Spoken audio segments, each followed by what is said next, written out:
hand-holding, which ones wanted hard numbers, which site managers could be trusted, and which ones had to be chased like naughty schoolboys. If a fit-out was heading for disaster, I was the one they called. If a client was angry, I walked in and fixed it. If a tender had to go out polished and clean, it landed on my desk. And for years I was fine with that because I thought loyalty worked both ways. Then Simon's son, Daniel, came into the company with a sharp suit, a loud voice, and the sort of confidence that only comes from never having had to earn any of it. He was given a strategy role nobody could explain, then a corner office nobody thought he deserved. And within 3 months, he was sitting in meetings correcting people who had forgotten more than he knew. He hated 2 things straight away: being challenged and the fact that clients kept asking for me by name. I clocked it early. Men like Daniel don't mind competent women until the room starts trusting them more than it trusts the family heir. The morning I turned 38, I came in early because we had a presentation for a hotel group from Leeds, one I had spent 6 weeks preparing. My team had put a little cake in the kitchen. Somebody had tied a ribbon around a cheap bunch of flowers, and for about 10 minutes it was lovely, normal, human. Then Daniel walked in smiling like a man enjoying a private joke and said, "Simon needs you upstairs." I actually remember still holding the plastic cake knife when I followed him. That's the sort of detail your brain keeps when something humiliating happens. You don't remember the speech first. You remember the stupid little object in your hand. Simon was already in the boardroom. So was a woman from HR I'd seen twice in my life. My laptop access had been cut before I even sat down. That told me everything. Companies love pretending difficult decisions happen in the room. Most of the time, the decision happened long before you arrived. Simon folded his hands, looked at me with that fake sorrow executives practice in mirrors, and said the company was moving in a new direction. Then came the usual rubbish about leadership alignment, restructuring, and cultural fit, which is a coward's way of saying, "We pick somebody else, and we need you gone before people start asking why." I asked one question. "Whose direction?" Simon didn't answer. Daniel did. He leaned back in his chair and said, "The business needs fresh energy." Fresh energy. I'd spent nearly a decade dragging that company through impossible deadlines, impossible clients, impossible cash flow squeezes, and this man whose biggest professional achievement was being born in the right house called me stale on my birthday. I looked at Simon and said, "You're firing me because your son can't stand sharing a room with someone useful." HR made a tiny sound like she wished the carpet would open and swallow her. Daniel laughed, but not in a relaxed way. It was sharp, defensive. That told me I was dead right. Simon told me not to make it personal, and I actually nearly smiled because firing someone between a cake and a client call is already personal. I didn't cry. I didn't beg. I have never respected people who confuse composure with weakness, and I wasn't about to start then. I put the cake knife on the table, slid my security pass across to Simon, and said, "One day you'll realize the difference between family control and business leadership. By then it'll be expensive." Daniel smirked at that. He shouldn't have. I was walked back to my desk while half the office pretended not to notice. My inbox was dead. My phone had stopped syncing. The flowers were still on my desk. One of the junior designers looked like she might cry for me, which honestly made me angrier than the firing itself. I took my coat, my notebook, the birthday card my assistant had left me, and walked out carrying the flowers like some pathetic little farewell arrangement.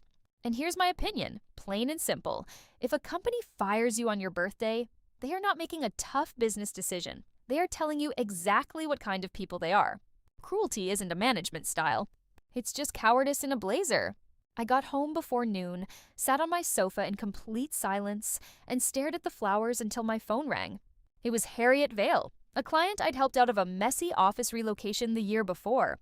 Harriet ran a small property investment firm in London, and unlike most people in business, she actually listened when capable women spoke.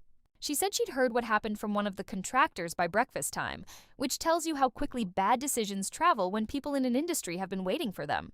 She asked me one question. "Do you want a week to be upset? Or do you want work?" I said work. Best answer I gave all year. Harriet brought me in on a consultancy basis to help assess underperforming office buildings in Manchester and Birmingham. My job was simple on paper and messy in real life. Figure out why good tenants were leaving, why decent buildings were failing, and why landlords kept thinking paint and a coffee machine could solve structural management problems. Turns out I was very good at that, mostly because I'd spent years cleaning up after men like Simon while they congratulated themselves for creating the mess. Within 8 weeks, I'd helped Harriet save 2 shaky tenant portfolios by doing something radical: calling people back, fixing basic service failures, and treating renters like human beings instead of invoice machines. Funny how often common sense looks like genius when everyone around you is lazy. By month 3, Harriet made me more than a consultant. She offered me a proper stake in a new venture we were building together, Heart and Veil Workspace, and for the first time in my career, my name wasn't hidden behind somebody else's logo. While all of that was happening, I heard things. Manchester is not a huge city when you work in property and design. People talk. Contractors talk. Brokers talk. Receptionists know everything. Reed & Rowe had lost 2 long-term accounts. A senior designer quit. Daniel had taken over client presentations and was apparently doing them with the confidence of a man who believed bullet points were a personality. They were shrinking, blaming the market, blaming rates, blaming budgets, blaming anything except the obvious truth, which was that they had pushed out the person who knew how to hold the machine together. Then, in early autumn, Harriet forwarded me a listing memo for Clarendon Court, the office building where Reed & Rowe leased their main floors. A fund based in London wanted out. Occupancy had slipped, management had gone flat, and the brokers were pitching it as a tired asset with repositioning potential, which is polite property language for, "This place has been run without imagination." I looked at the address and actually laughed. Not because I'm cruel, but because life sometimes hands you a moment so neat you'd reject it if it came from a script.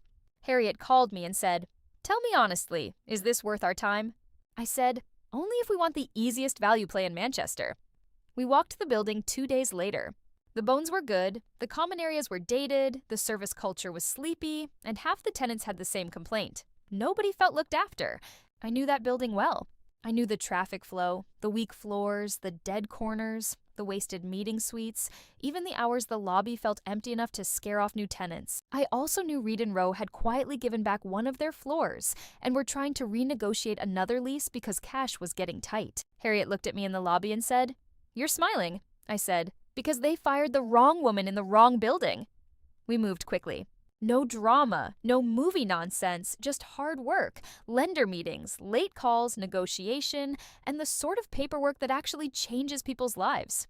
Harriet put me forward as the operating buyer because I knew the asset, knew the market, and was about the only person in the room who could explain exactly how to raise value without treating tenants like furniture.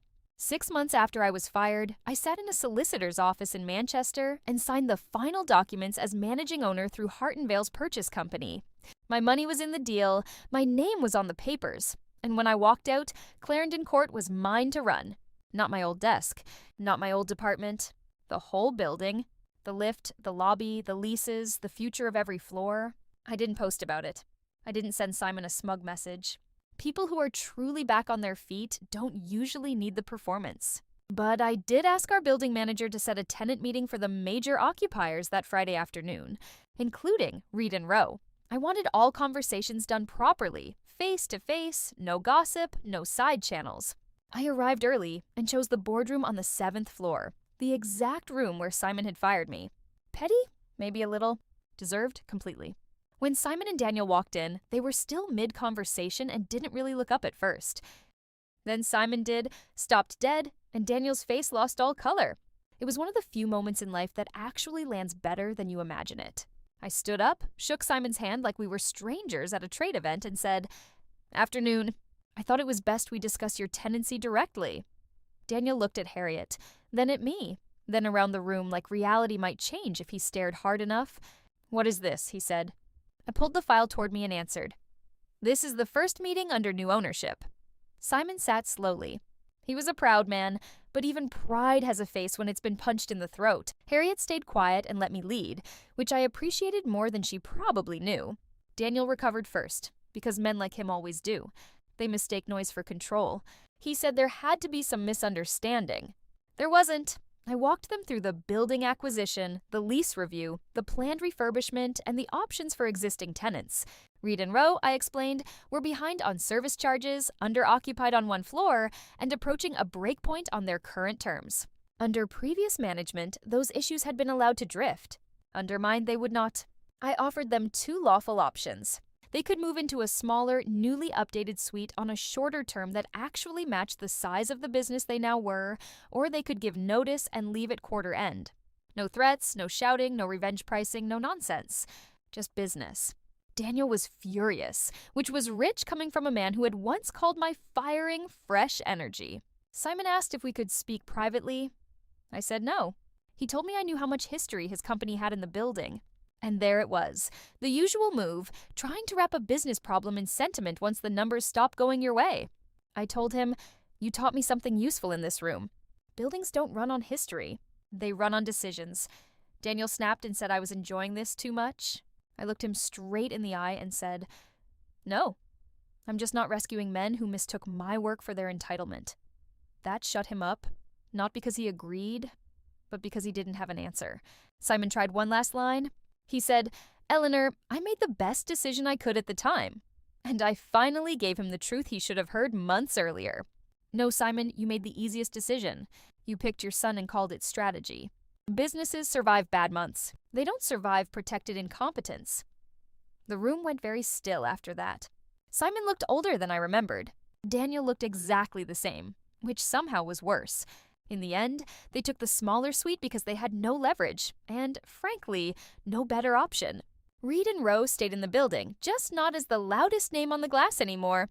We moved Hart and Vale into the old 7th floor space after the refurbishment, and on my next birthday, my team brought in a cake and left it on the same boardroom table where I'd once been told I was no longer needed.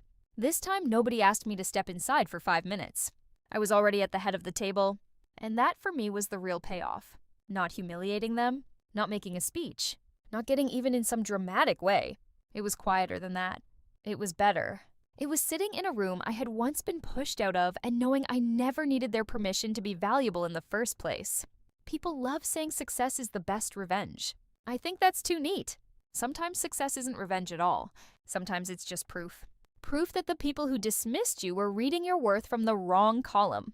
Simon thought he was removing a difficult employee. Daniel thought he was clearing space for himself. What they actually did was push me toward the first place that paid attention to what I could really do. They fired me on my birthday. 6 months later, I bought the entire building. And if I learned anything from it, it's this. When small people finally get power, they use it to exclude. When capable people get power, they use it to build something better right in front of the people who said they couldn't. If you've ever been underestimated by someone who should have known better, tell me in the comments what you would have done in that boardroom. Because I still think the calm version hurt more than any shouting ever could.